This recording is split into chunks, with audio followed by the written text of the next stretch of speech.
এদিকে শান্তি ও উন্নয়ন সমাবেশ করেছে আওয়ামী লীগ। দলটির সাধারণ সম্পাদক ওবায়দুল কাদের বলেন, মার্কিন সহকারী পররাষ্ট্রমন্ত্রী ডোনাল্ড লুর সফর ঘিরে ক্ষমতায় যাওয়ার স্বপ্নে আবারও চাঙ্গা হয়ে উঠেছে বিএনপি। আন্দোলনের মাধ্যমে বিএনপিকে বুড়িগঙ্গার পচা পানি খাওয়ানোরও হুমকি দেন তিনি। যুবদলের বিক্ষোভ সমাবেশ শুরু হয় বিকেল ৩টার পর। তবে বেলা ১২টার পর থেকেই মিছিল নিয়ে পল্টনে হাজির হতে থাকেন নেতাকর্মীরা। স্লোগানে স্লোগানে রাজবন্দীদের মুক্তির দাবি জানান তারা। আসসালামু আলাইকুম প্রিয় দর্শক, ফাইনালি চলে আসলাম আপডেট ও গুরুত্বপূর্ণ কিছু নিউজ নিয়ে আপনাদের মাঝে। প্রিয় দর্শক, অবশ্যই ভিডিওটি শেষ অবধি দেখবেন। দর্শক, আপনাদের কাছে ছোট্ট একটি অনুরোধ, দেশ এবং দেশের বাইরে হলে কমেন্ট বক্সে লিখে জানিয়ে দেবেন, আর চ্যানেলে নতুন হলে সাবস্ক্রাইব করে পাশে থাকা বেল বাটনটি অবশ্যই অল করে দেবেন, কারণ পরবর্তী আপডেট নিউজ সবার আগে পাওয়ার জন্য প্রিয় দর্শক আর অবশ্যই একটি লাইক দেবেন। দর্শক, আর দেরি নয়, মূল ভিডিওতে যাওয়া যায়। আসসালামু আলাইকুম প্রিয় দর্শক, আপনাদের সকলকে আমন্ত্রণ জানাচ্ছি দেশের কথা অনুষ্ঠানে। গতকাল 11 তারিখে 11 মে দেশের একটি মাত্র পত্রিকায় একটা নিউজ উঠেছে, এবং যে ঘটনার উপর ভিত্তি করে এই নিউজটা তৈরি করা হয়েছে সেই ঘটনাটা কিন্তু আরও 4 দিন আগের, 7ই মের ঘটনা।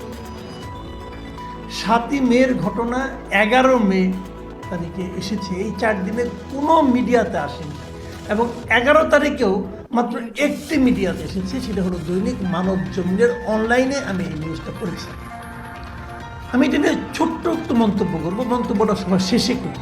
আসলে মন্তব্যটা না করলেও হবে, আপনারা সব বুঝে যাবেন, তবু মন্তব্যটা আমি একটু করবো শেষে, যে দেশটা আসলে কিভাবে চলছে এটা একটু বোঝার সুবিধার্থে। কারা দেশ চালাচ্ছে, কিভাবে চালাচ্ছে, আইন শৃঙ্খলা বলতে আসলে কি আছে, আইন শৃঙ্খলা রক্ষাকারী বাহিনী নামে যে বাহিনীটা আছে তারা আসলে কাদের পারপাস সার্ভ করে, আমরা একটু পড়ব। আমি নিউজটা আগে আপনাদেরকে একটু পড়েই শোনাই কিছু কিছু বলি পড়ি। ঘটনাটা ঘটেছে 7ই মে আনুমানিক রাত 8টা। ঘটনাস্থল গুলশান 90 নম্বর সড়কের United Nations High Commissioner for Refugees অফিসের সন্নিকটে পলাশের চায়ের দোকানের সামনে। এই সড়কের নেদারল্যান্ড এমবেসির প্রান্ত থেকে আসছিল একটা প্রাইভেট কারের ভেতরে চালক সহ আরও 4-5 জন যাত্রী ছিলেন। একই সময়ে 86 নম্বর সড়ক দিয়ে আসা একজন বাইসাইকেল চালক 90 নম্বর সড়কে ওঠার চেষ্টা করছিলেন। এই সময় কিছুটা গতিতে আসা প্রাইভেট কারের সঙ্গে সংঘর্ষ হয় বাইসাইকেলে। শুরু হয় দুই পক্ষের মধ্যে কথা কাটাকাটি। তাদের বাকবিতণ্ডায় সড়কে যানজট ও বিশৃঙ্খলার সৃষ্টি হয়। ঘটনাস্থলের পাশেই অবস্থান করছিলেন মিশর দূতাবাসে দায়িত্বরত পুলিশ সদস্য মোরসালিন। তিনি তার এক সহকর্মীকে নিয়ে ছুটে এসে প্রাইভেট গাড়ি চালকের আসনে থাকা ব্যক্তিকে যানজট সৃষ্টি হচ্ছে তাই রাস্তা থেকে সরে যাওয়ার অনুরোধ করেন, কিন্তু তার কথায় ওই চালক কর্ণপাত করেননি। তখন কিছুটা উচ্চস্বরে মোরসালিন তাকে সরে যাওয়ার জন্য বলেন। একই সঙ্গে তিনি তার বেপরোয়া গাড়ি চালিয়ে বাইসাইকেলের ক্ষতি করার বিষয়টিও উল্লেখ করেন। মোরসালিনের কথা শুনে চটে যান ওই ব্যক্তি। তাদের মধ্যে শুরু হয় কথা কাটাকাটি। এক পর্যায়ে ওই ব্যক্তি মোরসালিনকে মারধর করতে থাকেন। কলার চেপে ধরায় পাশের একজন চা দোকানি এসে বাধা দেন। পরে তিনিও মারধরের শিকার হন।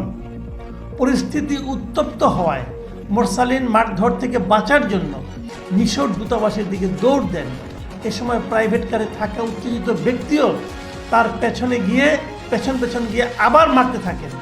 মারধরের কারণে মোরসালিনের গায়ে থাকা পুলিশের পোশাক ছিঁড়ে যায়। তখন সেখানে উপস্থিত উত্তেজিত জনতা ওই ব্যক্তিকে কিছুক্ষণ আটকে রাখেন। খবর পেয়ে ঘটনাস্থলে ছুটে আসে গুলশান থানা পুলিশ। তারা এসে পরিস্থিতি সামাল দেওয়ার চেষ্টা করেন। কিছুক্ষণ পর সেখানে আরও 2টি গাড়ি আসে। সেই গাড়ির লোকজন ঘটনাস্থলে আসার পর পুলিশের মধ্যস্থতায় পরিস্থিতি শান্ত হয়। এই হলো ঘটনা। এখন এই ঘটনা সম্পর্কে পুলিশকে জিজ্ঞাসা করা হয়েছে। গুলশান থানা পুলিশ বলছে তারা কিছু জানে না। তাহলে পুলিশের গাড়ি যে আসলো ওটা কী হলো ভাই, আপনি জানেন না কিভাবে? ঠিক আছে, এই রিপোর্টার ওখানকার একাধিক প্রত্যক্ষদর্শীর সঙ্গে কথা বলে, একাধিক প্রায় 7-8 জনের সঙ্গে কথা বলেছেন। প্রত্যেকের নাম এখানে আছে এবং প্রত্যেকের পরিচয় দেওয়া আছে।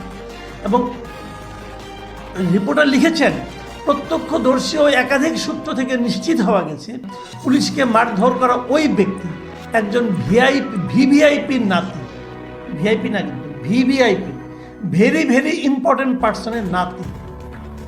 ঘটনার সময় তিনি প্রাইভেট কার চালাচ্ছিলেন, গাড়িতে ওই সময় কয়েকজন যুবক ছিলেন, তারা ওই ভিভিআইপি নাতির বন্ধু। পরিস্থিতি উত্তপ্ত দেখে ওই বন্ধুরা সেখান থেকে চলে যান। পুলিশ কি বলেছে? পুলিশকে জিজ্ঞাসা করলে গুলশান থানা পুলিশ আনুষ্ঠানিকভাবে ঘটনার সত্যতা স্বীকার করেনি। থানার ভারপ্রাপ্ত কর্মকর্তা মজহারুল ইসলাম জানিয়েছেন এ ধরনের কোনো ঘটনা তার জানা নাই। তবে নাম প্রকাশ না করার শর্তে গুলশান থানা ও ডিএমপির উচ্চপদস্থ একাধিক পুলিশ কর্মকর্তা ঘটনার সত্যতা স্বীকার করে বলেন পুলিশের পক্ষ থেকে মিটমাট করে দেওয়া গেছে। ঘটনাস্থলে সরেজমিনে উপস্থিত ছিলেন এমন কয়েকটি নির্ভরযোগ্য সূত্র জানিয়েছে ঘটনার পর দুটি গাড়ি এসে ভিভিআইপির নাতিকে সেখান থেকে নিয়ে যায়। এই হলো ঘটনা। এবং তারপরে মানব জমিনের রিপোর্টার সেখানে গেছেন, যে উনি একাধিক লোকের সঙ্গে আলাপ করেছেন, মিশর দূতাবাসের অন্য যারা দায়িত্বরত কনস্টেবল তাদের সঙ্গে কথা বলেছেন।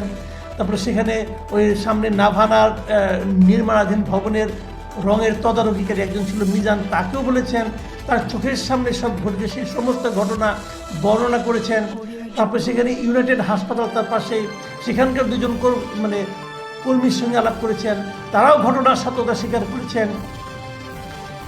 এমনকি ওখানে একজন রিক্সা চালক যাচ্ছিল, রিক্সা চালকের নাম্বার আছে, সেই রিক্সা চালকের সঙ্গে আলাপ করেছেন। রিক্সা চালক নিজেও বলেছেন সে কি দেখেছেন, কিন্তু পুলিশ বলছেন তারা কিছু দেখেননি। এবং ওই পুলিশের জামা কাপড় ছিঁড়ে ফেলা হয়েছে, সেও চলে গেছে। কি করবে? সেও তারপরে গত 2 দিন ধরে সে অফিসেও আসে। সে কিন্তু সরকারের পুলিশ। এরকম একটা রিপোর্ট প্রকাশিত হওয়ার পর কিন্তু রিপোর্টের মধ্যে আনফর্চুনেটলি কোথাও সেই ভিভিআইপির নাম লেখা নেই, সেই গাড়ির নাম্বার লেখা নেই, এবং ভিভিআইপির নাতির নামও লেখা নেই। এই হলো রিপোর্ট, বিশাল রিপোর্ট, প্রায় 1200 শব্দের লেখা বিশাল রিপোর্ট। 1200 শব্দের মধ্যে ভিভিআইপির নামটা আসেনি একবার। ওকে, এই পর্যন্ত ঘটনা। এই রিপোর্টের নিচে কিছু মন্তব্য আছে, মন্তব্যগুলো আমি পড়ে শোনাবো এই কারণে, হয়তো এই মন্তব্যগুলো আমারও মন্তব্য, হয়তো এই প্রশ্নগুলো আপনার মনেরও প্রশ্ন, আপনি হয়তো এভাবে ভাবেন, এইভাবে চিন্তা করেন। আমাদের কথাগুলি বিভিন্ন জন বলেছে, সেগুলো একটু পড়ে শোনাই। মারহাবা নামে একজন লিখেছেন, এত বড় লেখা নাম জানার উদ্দেশ্য নিয়ে ধৈর্য নিয়ে পড়লাম, কিন্তু ভিভিআইপির নাম জানতে পারলাম না। মিস্টার রেজাউল করিম লিখেছেন, সামনে হয়তো বা আরও অনেক অত্যাশ্চর্যের ঘটনা দেখবে বঙ্গবাসী, আর এতে আশ্চর্য হওয়ার কিছু থাকবে না। মোহাম্মদ শাহ আলম লিখেছেন, একজন পুলিশ সদস্য যদি নিজেকেই রক্ষা করতে না পারে তাহলে বুঝতে হবে ট্রেনিংয়ের ঘাটতি আছে। রাষ্ট্রীয়ভাবে আইনের শাসন প্রতিষ্ঠিত না থাকায় তথাকথিত ভিভিআইপির বখাটে নাতিদের শাসন চলছে বেপরোয়াভাবে। তারপরে যে মন্তব্যটা পড়ব, সেখানে মোহাম্মদ মাহবুবুল হক লিখেছেন, ফেসবুকে বিষয়টি ভাইরাল হয়েছে। তাপস লিখেছেন, এত এত নামের রেফারেন্স দিয়ে প্রতিবেদনটি তো হলো, আর ভিভিআইপির নাম নাই, এই জন্যই ফেসবুকে আমরা ভরসা করি। শিমুল লিখেছেন, পুলিশের আজকের এই অবস্থার জন্য পুলিশই দায়ী। তারপরে ইমরান লিখেছেন, এর নাম রামরাজ্য। যেই দিন এমন ঘটনার জন্য ওই প্রভাবশালী ব্যক্তি জাতির কাছে ক্ষমা চাইবেন, সেই দিন দেশে সুশাসন ফিরে আসবে। শেখ শাহিদ লিখেছেন, ভিআইপি সাহেবের নাম কি জাতি জানতে পারবে না? পুলিশের বড় বড় বুলি এখন কোথায় গেল? তারপরে আরেকজন আবু সাইদ মাহমুদ লিখেছেন, বিএনপির লোকজন পুলিশের দিকে তাকালেই ধরে নিয়ে যায়, কিন্তু ভিআইপি নাতি পুলিশকে মারলেও পুলিশ স্বীকার করে না। এই ভিআইপি নাতি মনে হয় ... দিয়ে লিখেছেন। আরেকজন লিখেছেন, মিজানুর রহমান লিখেছেন, পারিবারিক সামাজিক শিক্ষা পায়নি, পেয়েছে ক্ষমতার অপব্যবহার ও জালিম হবার শিক্ষা। এরাই এই দেশ, এই সমাজ, দেশ ও জাতির ধ্বংসের কারণ। আরেকটা মন্তব্য তিতু মিল লিখেছেন, এইসব ভিভিআইপিরা কি রাষ্ট্রের মালিক? এরা তো বিদেশি, দেশের মালিক ওই বাইসাইকেলওয়ালা। যে মন্তব্যটা দিয়ে আমি শেষ করব সেই মন্তব্যটা লিখেছেন জুলফিকার আলী। তিনি লিখেছেন, মির্জা ফখরুলকে এখনও গ্রেফতার করা হয়নি, তার নামে মামলাও দেওয়া হয়নি, বিষয়টি অতি আশ্চর্যের। প্রিয় দর্শক, আপনারা শুনলেন, আমি কেবল দুটো প্রশ্ন করতে চাই। এই নিউজটা দেওয়ার জন্য প্রথমে আমি মানব জমিনকে ধন্যবাদ দিতে চাই। দ্বিতীয়ত আমি প্রশ্ন করতে চাই, মানব জমিন কেন ভিভিআইপির নামটা লিখলেন না? লিখে উচিত ছিল। লিখলে কি হতো? লিখলে কি মানব জমিনকে খেয়ে ফেলতো? ওনারা তো পুরো ঘটনা দিয়েছেন। এখন কি হবে? নামটা না লেখার কারণে যত ভিভিআইপি আছে সবার প্রতি কিন্তু মানুষের একটা সন্দেহ চলে যাবে। সেটা কি হওয়া উচিত ছিল? এটা উচিত ছিল না। আমি মনে করি মানব জমিন এখানে একটা অত্যন্ত ভালো কাজ করেছেন। প্রথমত রিপোর্টটা ছাপিয়ে অত্যন্ত একটা খারাপ কাজ করেছেন ভিভিআইপির নামটা না দিয়ে। ভিভিআইপির নাম দিলে কি মানব জমিন বন্ধ হয়ে যেত? যদি হয়ে যায় তাহলে দেশের গণমাধ্যমের স্বাধীনতা, বাক স্বাধীনতা নিয়ে কিন্তু প্রশ্ন করার সুযোগ আছে। দেশের বাক স্বাধীনতা কি এই যে আমাদের তথ্যমন্ত্রী বলেন, তথ্য প্রতিমন্ত্রী বলেন বাক স্বাধীনতা আছে, আসলে কি আছে? আমি তথ্য প্রতিমন্ত্রীকে প্রশ্ন করতে চাই, আসলে কি আছে ভাই? এই প্রশ্নের উত্তরটা আপনি আমাকে দেবেন। দ্বিতীয়ত যে প্রশ্নটা আমি করতে যাচ্ছি সেই জিনিসটা হলো, যিনি ভিভিআইপি তিনি তো জানেন ঘটনাটা কে ঘটিয়েছে। তার তো নাতি আছে, উনি তো ভিভিআইপি, উনি হবেন আমাদের দেশের আদর্শ। মানুষ তাকে আদর্শ ভাববেন কারণ উনি ভিভিআইপি। উনি কি জানেন না ওনার নাতি কি আকামটা করেছে?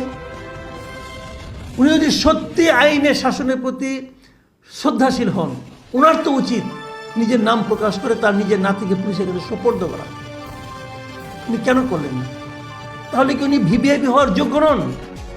আমরা কি অযোগ্য একজন লোককে ভিভিআইপি পদে বসিয়ে দিয়েছি? এই প্রশ্নটা কিন্তু থাকবে। দ্বিতীয়ত যে প্রশ্নটা করতেই চাই সেটা হলো, আমাদের আইনে ভিআইপি বলে কোনো শব্দ কি আছে? আইন কি ভিআইপির জন্য একরকম আর সাধারণ মানুষের জন্য আরেক রকম? ভিআইপির নাতির জন্য একরকম আর সাধারণ মানুষের বাচ্চা কাচ্চার জন্য আরেক রকম? এটা যদি হয় তাহলে কিন্তু এই ধরনের অনিয়ম আগামীতে আমাদের আরও দেখতে হবে। দেশে কি তাহলে আইনের শাসন আছে এ কথা বলার কোনো সুযোগ থাকবে আর?